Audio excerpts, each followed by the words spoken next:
Assalamualaikum, I am Sayyid Abuzar and today I will teach you how to get rid of the word vary to describe different things, and you can use different words to explain and improve your writing.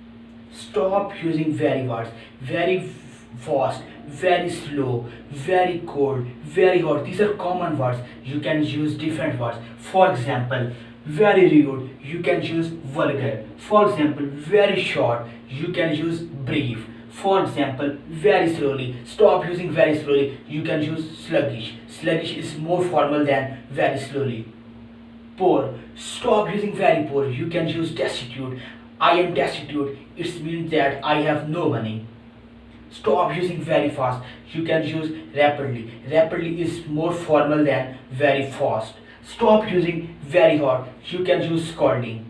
You can use scalding. And stop using very cold, you can use freezing. And stop using very rich, you can use wealthy. These are formal words that you can use instead of using very. उम्मीद करता हूँ कि ये video आपको बहुत पसंद आई होगी, and don't forget to subscribe my channel and push the bell icon